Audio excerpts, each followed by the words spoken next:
Massive Bears injury updates as we enter the final preseason game this Friday night against the Kansas City Chiefs. What does this mean going forward? Welcome to Bears Digest, ladies and gentlemen. I'm your host, Dylan Guinzy. Thank you for joining yet again.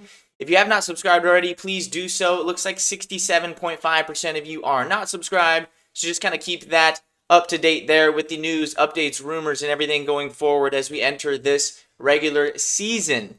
So, over the past couple of days, through the press conferences and different insider tweets and different things like that, we are starting to get some more information about the injury list and what and where things stand with current injuries on this Bears roster. As you guys may know, at this time of year, we don't really get full injury reports or anything like that, as coaches and staff are not required to release that information until week 1 of the regular season, which we are approaching that. But as of right now, we really don't know anything, and they don't have to tell us anything. So we're kind of using different context clues and some different information, and then some season-ending stuff that obviously was released from Ben Johnson during this week, and just other practice notes and things like that of people that have been out there and in practice and different things like that. So just getting started here really quick, we're going to start with our man Terrell Smith. Unfortunately, he's going to be out for the season with that torn patella tendon. I did mention that the other day in the previous video. Unfortunate injury for Terrell. He was doing very, very well in camp. Has had a couple of good years through us as well. As kind of that backup role corner, kind of a guy that can get in a pinch. Very disappointing to see him go for the year. He is a promising young player. So unfortunate there for the secondary. As we get into Kyler Gordon, positive news here. He is back at practice. He is back at practice this week for all the padded practices and different things that they've been doing. So glad to have him back in the fold, as he is arguably the best slot corner in the entire National Football League. He just recently signed that 3-year, $40 million extension. Well-deserved, and we definitely need him back out there, especially as we're talking about these other secondary injuries that are coming out, like that Terrell Smith injury for the year. We need our guys back in. We need all the starters to begin to mesh and kind of get everything underneath them so they are ready to go for week 1. Just something I want to note here about Kyler Gordon. These were his stats there last year. Obviously, not everything is going to jump out on paper. We're going to get into the PFF stuff here shortly. But he did play 15 games last year, a half a sack. I would envision that number is going to jump up this year in Dennis Allen's scheme. He has mentioned it many times before. He's kind of playing that sort of joker role in his defense where he's going to be moving around. He's going to be sent on rushes, moving around in coverage, changing up stuff, just because he is so talented physically and mentally in the game of football. So Kyler Gordon's going to be moving around. I would envision him having probably 3.5 to 4 sacks this year if I just had to throw out a random guess there. He did have 1 forced fumble last year, 3 recovered fumbles, 4 tackles for loss. I would also expect that number to jump up as well. And then 48 solo tackles, which is what you're kind of looking for out of a nickel corner. So Kyler Gordon, having him back is paramount. He is an integral piece to this secondary and to this team, playing in the slot there, covering, any team's, premier weapons that kind of take the top off a defense from the slot. Big, physical, fast tight ends as well. Sometimes they're motioning out there that he's going to be on. So very important to have him out there and at least getting some reps in here before the season actually starts, which may be different for somebody that we're going to cover here shortly in the secondary. But Kyler's probably not going to play here tomorrow night in the final preseason game. That's fine. That's by design. You don't want him to have any step backs or anything like that with that hamstring. But having him back at practice and fully padded is awesome. So glad to have Kyler Gordon back in the fold. These are some of his PFF grades. Last year, his overall grade was 76. Very good there. Very solid there. Pass coverage was amazing as well. And he is just an overall great player at that nickel spot.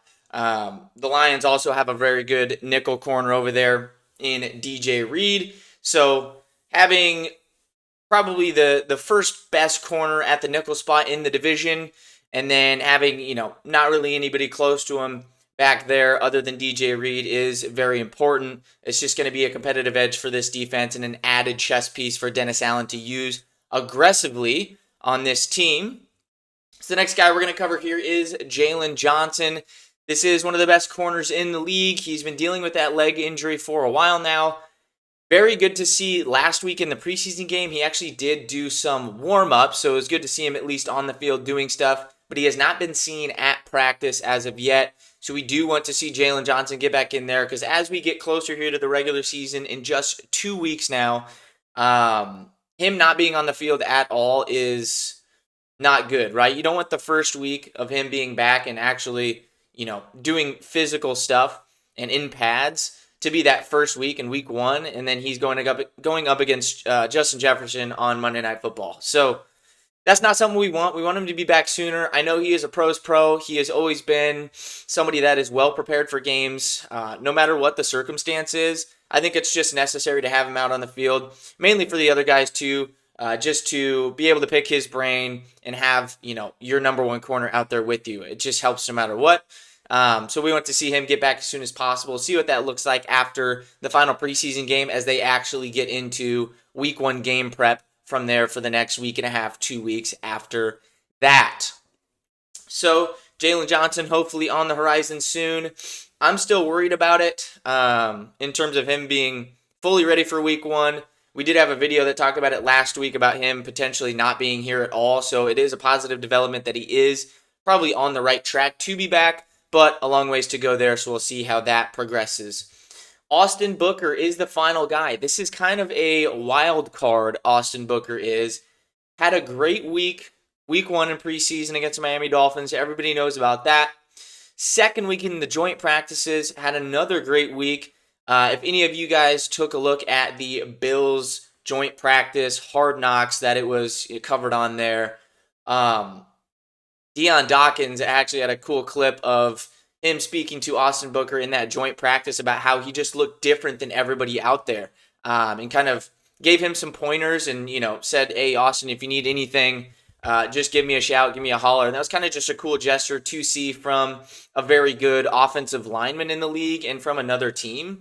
So that just shows how improved Austin Booker has looked to other people, not just us in a biased point of view, but how good he has looked to other folks as well and other players that he's actually going against. And on the injury front, he kind of got that leg whipped from, I think, a kickoff in that preseason game, and that first kickoff out of the third quarter, or coming out of halftime, and we really didn't see him after that, and we have not seen him since.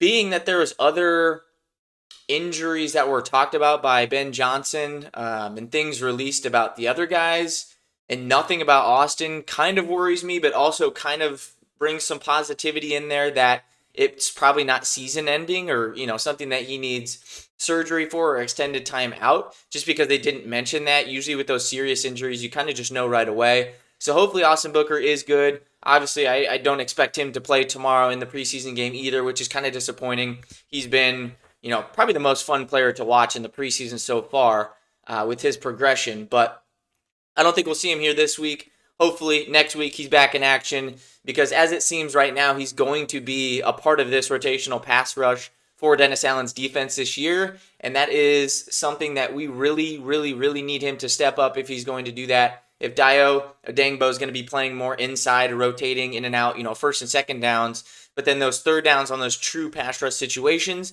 if Austin Booker is going to be in there, he's got to step up. We need 5 to 8, possibly more sacks from him opposite of Montez Sweat for this to be a good pass rush defense, right? You're not going to get everything from the inside from the D tackles. I think we're strong there, but you're not going to get a ton of sacks there, right? They're just more so providing a lot of pressure up the middle and forcing those quarterbacks to throw bad passes or release out of the pocket, and then your edge rushers kind of clean it up. So hopefully Austin Booker's all right. I want to see him this year. I want to see him take that step. He was a little bit raw as a prospect last year.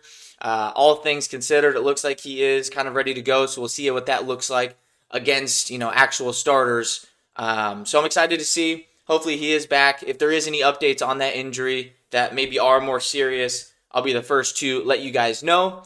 But that is all for today, ladies and gentlemen. Thank you for joining Bears Digest. for another day. We'll be back here tomorrow to kind of recap things from this week and get into the final preseason game against the Chiefs on Friday Night Football. The starters are playing once again. We'll see how long they do play. And the Chiefs starters are also playing as well. So they're going to see a Super Bowl caliber defense and a Super Bowl caliber offense on the field for at least a little bit. So that is a massive, massive measuring stick for our Chicago Bears team. And as always, bear down.